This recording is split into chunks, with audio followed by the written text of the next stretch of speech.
I always have to start thinking ahead to the next issue of Ascent so that I can write my article. The next, because this one is just going to press or something. They're just finishing designing it, and then I have to start thinking already. But the next one is about the next generation. And that's a really interesting and exciting topic for us, because we're so involved with that. And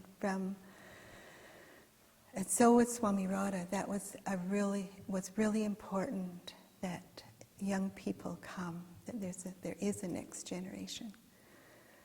I know when I was in Montreal the last time, in each visit, the monasteries and the nunneries are being, made into, the nuns are moving to the old folks' home.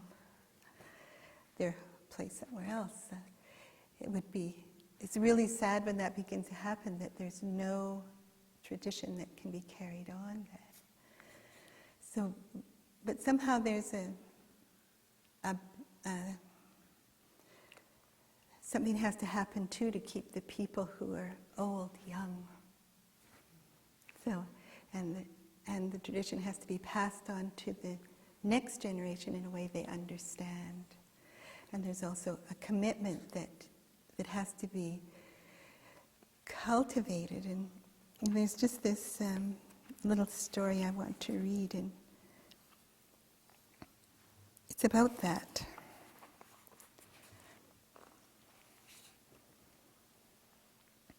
This is from a very old Chinese book, this story. It's about the hen. The hen can hatch her eggs because her heart is always listening. That's an important magic spell. The hen can hatch the eggs because the energy of the heat, but the energy of the heat can only warm the shells. It cannot penetrate into the interior. Therefore, she conducts this energy inward with her heart. She does this with her hearing. In this way, she concentrates her whole heart. When the heart penetrates, the energy penetrates, and the chick receives the energy of the heat and begins to live. Therefore, the hen, even when at times she leaves her eggs, always has an attitude of with a bent ear. Thus her concentration of spirit is not interrupted. Because the concentration of spirit suffers no interruption, neither does the energy of the heat suffer interruption night or day, and the spirit awakens to life. So there's this whole process of keeping in touch on a different level, and the commitment that the hen has to the chick. It's not even there yet. So even in the egg stage.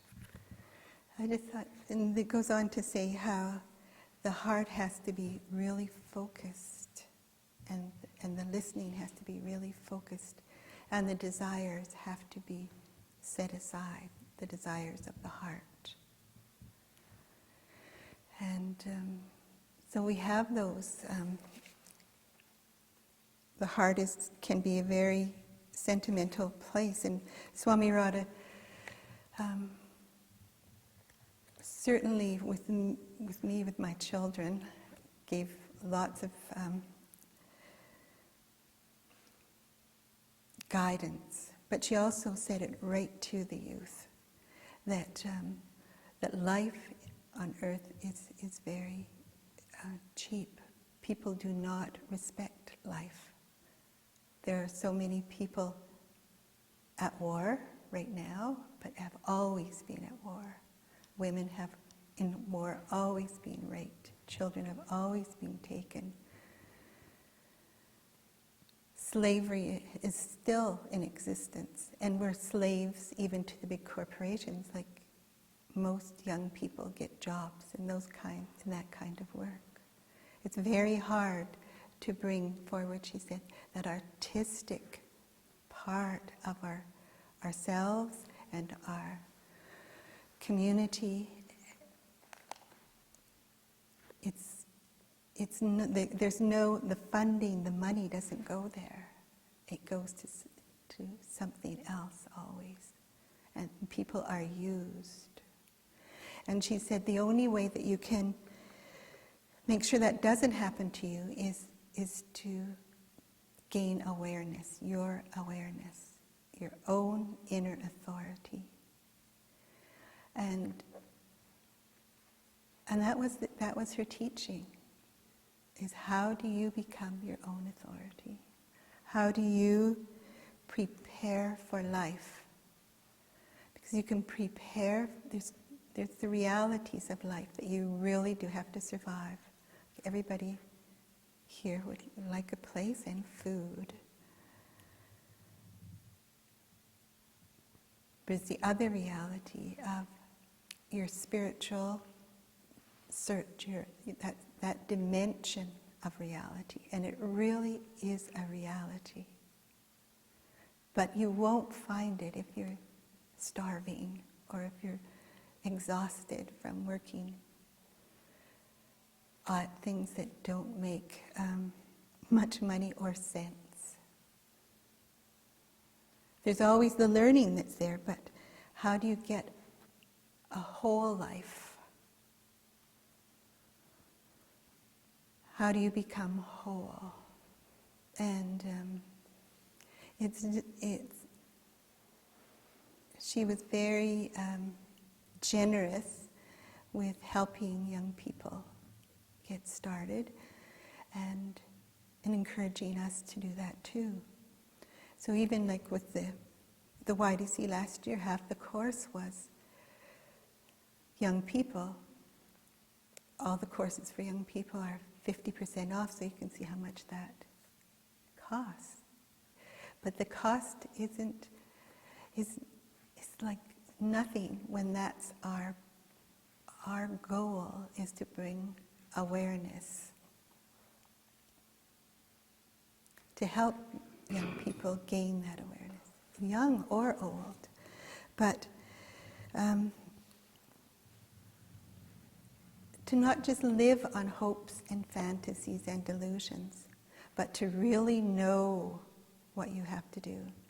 And here we have the freedom to do that in a certain way, and the discipline and the practices to make it real. And so your reality, you have to make. It's your life.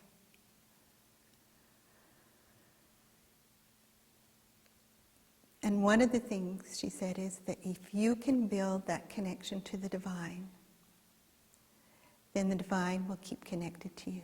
It's like that hen and her chick. It'll penetrate to your heart.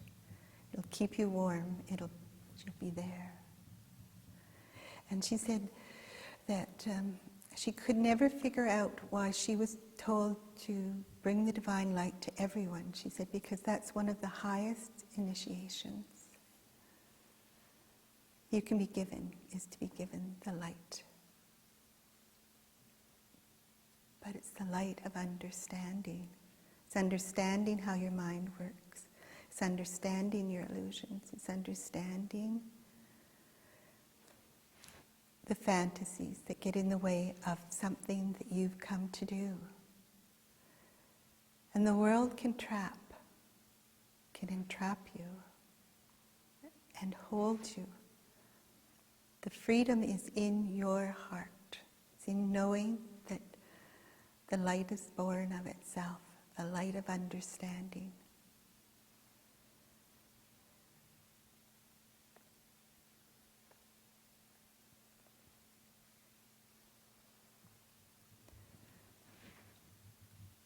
She could often see what we couldn't see coming ahead. I read some of her, because she did give a talk to the youth in 1995, just months before she died, and she was talking about Iraq. She was talking about just a lot of things that are happening right now, and for them not to to be prepared. That you never know how much life you have, how much life anyone has.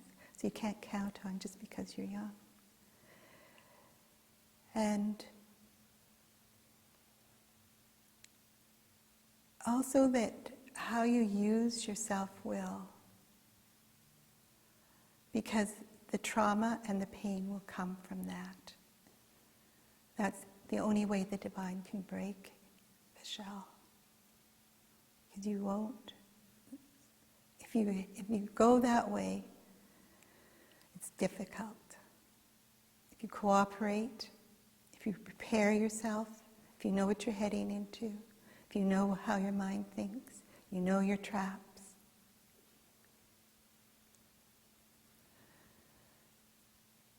You know that the energy is neutral. And you can gain the light of understanding through your own reflection. So it'd be wonderful if what happens here, in terms of like people being able to bring their music forward, their poetry, their writing, their art, but it's difficult. There's a person on an interview today that I heard who is a musician, and he said it's a chancy business, because he said he wouldn't encourage his children to become professional musicians unless they had the passion, because what he said, in the large cities, that's where the music is played. But he said to go to a concert costs $95 for one ticket.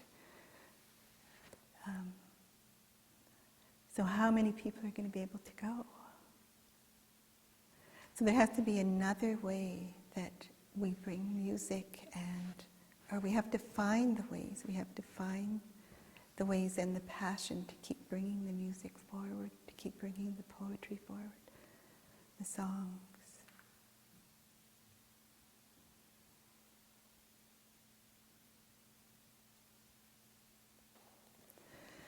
So as well as having the passion for your talent, then we also have to know how to live, how to survive.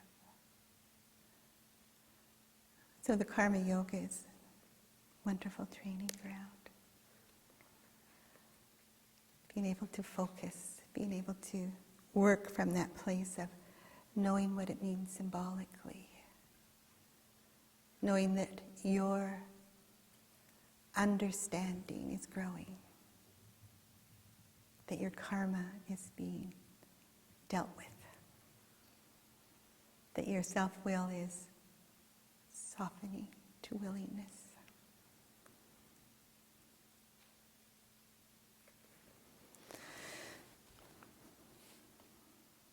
So, Namah Shivaya.